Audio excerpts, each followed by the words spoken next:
ٹھیک ہے. پھر لہٰذا وہ جو اہم فیصلے ہیں وہ مزید ان کے لیے آپ کو انتظار کرنا پڑے گا. اسی سوچ کے تحت یہ جو ایک کلاس تھی اس میں چینجز لانے کی لائی گئی، بلکہ آج تو لے آئے ہیں، اور یہ اس کنسرن کو مد نظر رکھتے ہوئے ہی جو انکریج کیا گیا ہے اور بتایا گیا ہے کہ کمٹمنٹ نہ صرف گورنمنٹ کی سطح پہ بلکہ اسٹیٹ کی سطح پہ آ رہا ہے، اور پارلیمنٹ جو ہے اب اس کو اون کر رہی ہے، اس نے لیجسلیٹ کر لیا ہے، اور اس لیجسلیشن کے امبریلا میں یہ کنٹینیو ہوگا، اور آنے والی حکومت جس کی بھی ہو، جس کو بھی مینڈیٹ ملے، وہ ان تمام قوانین کی پاسداری جو ہے وہ یقینی بنائے گی. Right. I'll get back to you. Senator صاحب thank you very much for your point of view. اور مجھے آپ کی باتوں سے یہ لگ رہا ہے کہ آپ کو کوئی قباحت نظر نہیں آ رہی ہے. آپ یہ سمجھ رہے ہیں کہ یہ ایسا کرنے سے، نگراں سیٹ اپ کو مضبوط کرنے سے پاکستان اسموتھلی آگے بڑھے گا. Fine, that can be your opinion. لیکن let me listen to Istehkam Pakistan party وہ کیا کہتی ہے. محمود صاحب، آئی کمپلیٹلی انڈرسٹینڈ کہ آپ لوگ پارلیمنٹ میں نہیں ہیں، اس قانون سازی کا ڈائریکٹلی آپ سے تو کوئی لینا دینا نہیں ہے، کیونکہ ظاہری سی بات ہے، نہ آپ سے پوچھا گیا، نہ آپ کو لوپ میں رکھا گیا، نہ آپ لوگوں نے اس کے لیے میاں سے یس بولا. بٹ سر، آپ سیاستدان تو ہیں، آپ چیزیں سمیل تو کر سکتے ہیں. یہ جو قانون سازی کی گئی ہے، ایسے وقت پر کی گئی ہے، نگراں سیٹ اپ کے لیے کی گئی ہے، اس قانون سازی کو اس ٹائم پہ کر کے آپ کو کیا لگتا ہے کہ کیا اچیو کر لیا جائے گا، یا کیا مجبوری رہی ہوگی، یا کیا اس کا مقصد رہا ہوگا؟ وٹ آر یو اسمیلنگ سر؟ دیکھیں، میں خود ابھی بیسکلی اس وقت بھی میں سٹنگ ایم این اے ہوں. ابھی میں نے اسمبلی سے ریزائن جو دیا، میں ایکسیپٹ نہیں ہوا، میں نے کہا میں سٹنگ ایم این اے ہوں. دیکھیں، جو اس وقت میں دیکھ رہا ہوں نا، یہ جو کیا گیا ہے، خیر میرا اپنا ویو ہے کہ یہ اس کو ڈیفینیٹلی الیکشن جو ہے نا 60 days میں تو نہیں ہوتے، 90 اور may be it goes to may be اندر 3 months. اینڈ میرا اپنا ویو ہے کہ I don't see the elections ان 2023. یہ جب 2024 میں الیکشن جائیں گے تو یہ 6 مہینے اکنامی کی حالت کو دیکھتے ہوئے، جیسے ابھی ہمارے بھائی سینیٹر صاحب کاکڑ صاحب نے کہا، بالکل صحیح، اکنامی کی حالات ایسے ہیں کہ اگر اس کو جو ہے کنسسٹنسی نہیں ہوگی نا تو یہ اکنامی سنبھل نہیں رہی ہے. اور لوگ جو ہے وہ مانگ رہے ہیں کہ بھائی آپ ہمیں بتائیں کہ آپ گارنٹیز کیا کرتے ہیں، اور guarantees are been given by the establishment, ٹھیک ہے نا، بائی دی پولیٹیکل پارٹیز. دیکھیں، ہونا تو یہ چاہیے تھا کہ میثاق جمہوریت تو بنی، ایک میثاق معیشت بھی بننی چاہیے تھی. اس وقت جو ہے بہت امپورٹنٹ ہے. باقی چیزیں تو آتی جاتی رہے گی، مگر اگر اکنامی ڈسٹرب زیادہ رہی تو دیکھیں بڑے بڑے ملکوں میں بہت بڑے بڑے نقصانات ہوئے ہیں. تو میں جو دیکھ رہا ہوں، میں ایک تو 2023 میں الیکشنز نہیں دیکھ رہا ہوں، اور اس کو کرنے کے لیے یہ جو ہے اچانک کیے. اور آپ دیکھ رہے تھے اس کے اوپر بھی کافی اوپینینز، آپس میں اتفاقات ان سے نہیں ہو رہے تھے، کیونکہ ان کو خود کو خطرہ لگ رہا تھا کہ ایسا نہ ہو کہ یہ ہم کرنے کے بعد جو بھی آ جائے. ابھی تک دیکھیں نام بھی کلیئر نہیں ہو رہے کہ کون آئے گا. اور یہ جو آپ نے کہا کہ جی ان کو خطرہ ہے کہ کوئی اپنا پولیٹیکل آدمی کے علاوہ ہوگا تو وہ زیادہ ٹھہر جائے گا، اس میں خطرے کی کوئی بات نہیں ہے. کہ پولیٹیکل آدمی جس پارٹی کا ہوگا اگر اس کو بھی رہنا ہوگا تو وہ بھی بٹرے کرنے میں ٹائم نہیں لگاتے. بدقسمتی ہماری یہ ہے کہ اس میں کوئی ٹائم نہیں لگائے گا. جس کو بھی کہہ دیں گے کہ اگر آپ سال یا 2 سال جو ہے حکومت کرو تو وہ 1 منٹ نہیں لگائے گا، اور وہ جو ہے بیٹھ جائے گا، کہے گا ٹھیک ہے in the best interest of the country he will go on. اس کی وجہ یہ ہے کہ اس میں کوئی دو رائے نہیں ہے کہ ملک پہلے ہے، بات سیاست بعد میں. وہ کہتے ہیں نا ریاست پہلے سیاست بعد میں. یہ میرا اپنا ویو ہے. کچھ لوگوں کا ویو یہ ہے کہ سیاست پہلے ریاست بعد میں. میرا ویو یہ ہے کہ ریاست پہلے اور سیاست بعد میں، کیونکہ ریاست رہے گی تو ہم سب ہیں، سیاست بھی رہے گی. تو میرا یہ ویو ہے، اور میں نہیں دیکھ رہا ہوں کہ 2023 میں الیکشنز. رائٹ. اور سر سپلیمنٹری کویسچن میں اسی حوالے سے کرنا چاہوں گی، کیونکہ اب آپ نے اتنی سیدھی بات کے اندر آپ نے سیدھی بات کی. آئی ایم سو گلیڈ کہ آپ نے بالکل سیدھی بات کی ہے کہ آپ کو الیکشن نظر نہیں آ رہے، آپ نے ادھر ادھر کی کوئی بات نہیں کی. اور سر شاید اسی وجہ سے آپ کی جو پارٹی ہے استحکام پاکستان پارٹی، کیونکہ وہ انتخابات ابھی نہیں دیکھ رہی ہے، بقول آپ کے شاید اسی لیے ان کی وہ جو ہلچل، وہ جو آواز تھی، ایک شور تھا، ایک ہلچل ہو رہی تھی، کیونکہ دو ہی پارٹیز جو ہیں وہ نکلی ہیں پاکستان تحریک انصاف سے پریڈومیننٹلی. ایک تو پاکستان تحریک انصاف پارلیمنٹیرینز جس کا زیادہ اثر و رسوخ ہمیں خیبر پختونخوا کے اندر نظر آ رہا ہے، اور ایک آپ لوگ کی پارٹی جو کہ ڈیفینیٹلی ہے تو نیشنل پارٹی، لیکن اس کا اثر و رسوخ زیادہ ہمیں پنجاب میں نظر آ رہا ہے استحکام پاکستان پارٹی کا. سر اسی لیے and then let's not forget about the media presence. Media presence کے اندر بھی بہت کم لوگ، مطلب آپ خیر آ جاتے ہیں، بڑی مہربانی آپ کی، ایک دو اور حضرات ہیں جو آ جاتے ہیں، ورنہ اس کے علاوہ آئی پی پی سے کوئی میڈیا پریزنٹیشن بھی بہت زیادہ ہے نہیں. تو کیا اس کی یہی ریزن ہے کہ آپ تب آنا چاہیں گے، تب گیئر اپ ہوں گے جب آپ کو انتخابات کی تاریخ مل جائے گی؟ I would say to an extent جی بالکل. میں کہوں گا اس کی وجہ یہ ہے کہ دیکھیں انتخابات کی جب تاریخ آ جاتی ہے نا تو ہلچل بھی زیادہ ہوتا ہے اور گرما گرمی بھی آ جاتی ہے، اور لوگ جو ہیں وہ کافی جو ہے میں کہوں گا سنجیدہ بھی ہو جاتے ہیں سیاست میں. اب کیونکہ دیکھیں آپ کسی ایک عام آدمی سے بھی پوچھیں گے تو ان کا بھی یہی کہنا ہے کہ دیکھیں سیاست کے وہ جو خوشبو، الیکشنز کی خوشبو ابھی تک شہروں میں نظر نہیں آ رہی. مجھے دیہاتوں کا نہیں پتا، مگر میں شہروں کی بات کروں گا تو شہروں میں وہ جو الیکشنز کی خوشبو، جیسے بارش سے پہلے خوشبو آتی ہے، تو مجھے تو خوشبو نظر نہیں آ رہی. اوکے سینیٹر صاحب، میں آپ کو مبارکباد بھی دے دوں کہ الیکشن ایکٹ ترمیمی بل جو ہے وہ بھی منظور ہو گیا ہے. سننے میں آیا ہے اور ابھی تک جو انیشیل جو ہمیں انفارمیشن ملی ہے وہ یہی ہے کہ کوئی 54 کے قریب کوئی ترامیم ہیں جو کہ اس میں شامل کی گئی ہیں، جس میں آف کورس انتخابات کے حوالے سے بھی ہے. My simple question, and I think so the basic question after this should be and is کہ کیا حکومت آئندہ الیکشن کو شفاف بنا پائے گی after all this ترمیم، after all these شکیں، اس کے باوجود بھی کیا انتخابات فری ہوں گے، فیئر ہوں گے، شفاف ہوں گے، اور تمام stakeholders even for that matter چاہے وہ پی ٹی آئی کیوں نہ ہو وہ بھی اس سے سہمت ہوگی اور اگری کرے گی؟ دیکھیں بینش، یہ جو ٹرانسپیرنسی کے حوالے سے کامنٹ ہے یا ججمنٹ ہے، یہ بڑے سبجیکٹو قسم کے ہیں. اگر آپ دنیا میں کہیں پہ بھی الیکٹورل پروسیس کو دیکھ لیں، اس میں انٹرنیشنل آبزرورز آتے ہیں، اس میں انٹرنیشنل میڈیا اس کو رپورٹ کرتا ہے.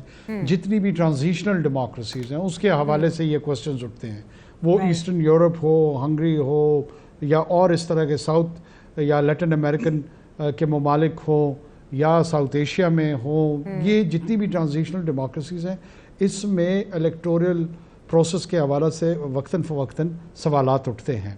ہماری یہ کوشش میں سمجھتا ہوں وہ ہوگی اور ہونی چاہیے کہ اس ریجن کے سٹینڈرڈز کے مطابق جس حد تک ممکن ہو سکے وہ الیکشنز ٹرانسپیرنٹ ہوں، وہ الیکشن فیئر ہوں، اور اس میں نہ صرف ٹرانسپیرنٹ اور فیئر ہوں بلکہ وہ نظر بھی آئیں کہ ایٹ لیسٹ کوشش کی گئی ہے. باقی اس کے باوجود اس پہ سوالات اٹھتے آ رہے ہیں، اٹھتے ہیں اور اٹھیں گے. اگر کسی کا یہ خیال ہے کہ اس لیجسلیشن کے بعد ایک ایسا الیکشن ہوگا جو سب کے لیے ایکسیپٹیبل بھی ہوگا اور تمام ہارنے والے لوگ بھی کہیں گے کہ یہ درست ہوئے اور جیتنے والے بھی کہیں گے، ایسا ہوتا ہوا مجھے اس کے امکانات کم نظر آتے ہیں. لیکن جو ایک large section of society domestic اور انٹرنیشنل، اگر وہ اس کو نسبتاً درست اور ٹرانسپیرنٹ قرار دیتے ہیں تو ایک بہت بڑا مائل سٹون آپ اچیو کر لیں گے. رائٹ. محمود مولوی صاحب، مائل سٹون اچیو کرنے کی یہاں پہ بات ہو رہی ہے. ڈیفینیٹلی یہ جو پورا سیٹ اپ ہے 15 مہینے کی جو یہ جو آپ کی حکومت ہے، اینڈ دین آف کورس جیسے نگراں سیٹ اپ میں بھی جایا جائے گا، انتخابات ابھی ہوں، اس سال ہوں، یا جیسے آپ پریڈکٹ کر رہے ہیں اگلے سال ہوں، ایک سب سے بڑا مائل سٹون، ایک سب سے بڑا چیلنج بلکہ میں کہوں گی کہ وہ یہی ہوگا کہ ان انتخابات کو شفاف ہونا چاہیے. ایٹ لیسٹ اگر شفاف ہے نہیں تو تاثر یہی جائے کہ یہ شفاف ہے. And why I am asking this question is because ایک بہت بڑے اسٹیک ہولڈرز جو کہ پاکستان تحریک انصاف ہے، بے شک 9 مئی کے بعد ایک بلنڈر ہو گیا، ایک ڈیزاسٹر ہو گیا. 9 مئی کو کوئی بھی جسٹیفائی نہیں کر سکتا، اس کو کوئی اون بھی نہیں کر سکتا، جو ہوا بہت غلط ہوا. لیکن اس کے باوجود پی ٹی آئی کا ایک ووٹ بینک ہے، اور جو حالات جا رہے ہیں ہمیں یہی سننے کو ملتا ہے کہ بھئی آج P T I chairman arrest ہوئے، کل اریسٹ ہوئے، اور آج پی ٹی آئی کا جو ووٹ بینک ہے وہ ختم ہوا اور کل ختم ہوا، جو کہ ہمیں پتہ ہے کہ اتنا آسان نہیں ہے ختم کرنا. اور اگر ان کا یس نہ ہو آنے والے انتخابات پہ تو شفافیت ایک بہت بڑا سوالیہ نشان ہوگا. سر ان انتخابات کو کون مانے گا؟ نہیں مگر دیکھیں یہ تو ماننا پڑے گا. اس کی وجہ یہ ہے کہ پھر تو وہی آپ پیچھے چلے جائیں گے تو 2018 کے. میرا کہنا ہے کہ دیکھیں جو نارمز کے اوپر اس ملک میں اور اس خطے میں الیکشنز ہوتے ہیں تو ویسے ہی ہوئیں گے. 2018 کے لے لیں, 2013 کے لے لیں, دیکھیں اس میں کوئی میجر چینجز نہیں آئیں گے, کبھی بھی ایکسیپٹ نہیں کریں گے نا. میں آپ کو ایگزامپل دوں, کراچی میں بائی الیکشن ہوئے تھے جس میں عمران خان صاحب خود کھڑے تھے, ٹھیک ہے نا, میں اس وقت جو ہے وہاں پہ اس کو ہینڈل کر رہا تھا. ہم نے وہاں پہ الیکشن, اس میں سے ایک سیٹ ہم ہار گئے, ملیر کی سیٹ تھی. اس کی وجہ یہ ہے کہ ہار جیت تو ہوتی ہے, دیکھیں ووٹ بینک ہونا اور الیکشن کو ہینڈل کرنا بڑا فرق ہے. دیکھیں آپ کو نعرے لگانے والے تو بہت سارے آ جائیں گے, آپ کا الیکشن کے لیے ووٹ دینے والے 48% سے زیادہ تو آتے ہی نہیں ہیں, اور بائی الیکشن میں تو 9 اور 10% آتے ہیں. اب اس 9-10% میں ضروری نہیں ہے کہ جتنے لوگ آپ کو جو ہے ٹویٹر پہ یا فیس بک پہ ہو وہ ووٹ دینے آئے ہیں. تو آپ کو یہ مد نظر رکھنا ہے 48% سے زیادہ یا بہت آپ تیر ماریں گے 50% ووٹ پڑتے ہیں. اب یہ 50% اگر لوگ کہتے ہیں کہ جی ہمارے جلسوں میں اتنا ہے, میرا کہنا یہ ہے کہ دیکھیں کراچی کی میں آپ کو اگزامپل دوں, آپ 2.5 کروڑ آبادی ہے, اگر 20,000 لوگ یا 50,000 لوگ بھی آتے ہیں تو یہ 1% کیا 0.% میں جاتا ہے. اور کی آبادی کو بھی دیکھ لیں, جتنے جلسے ہوتے ہیں یہ آدھے % سے کم ہوتے ہیں. میں آپ کو 1% نہیں کہہ رہا ہوں, آدھے % سے کم ہوتے ہیں. اور لوگ توقع یہ کرتے ہیں کیونکہ وہ آدھے % لوگ یا اس سے کم 0.3 اور 0.40%, وہ لوگ کو لے کے لوگ ایک امیج بناتے ہیں کہ جی ہم کو تو آنا ہی چاہیے. میرا کہنا ہے کہ دیکھیں ووٹ دینے والے الگ ہیں, اور آپ کے جلسوں سے ہم کیسے تصور کر لیتے ہیں کہ جی آدھی % لوگ آئے ہوئے جلسے میں, اور آپ کہیں کہ جی میرا جلسہ دیکھو میرا جلسوں میں لوگ جمع کرنا اور چیز ہے. I got your point. جلسے معیار نہیں ہے آپ کے ووٹ بینک کا. ڈیفینیٹلی مجھے ایک چھوٹا سا بریک لینا ہے, مجھے الاؤ کیجیے. بریک کے بعد واپس آئیں گے, دیگر پینلسٹ کو بھی شامل کریں گے, اور جو پینلسٹ میرے ساتھ بنے ہوئے ہیں وہ ہمارے ساتھ کنٹینیو کریں گے. We'll be back in a but.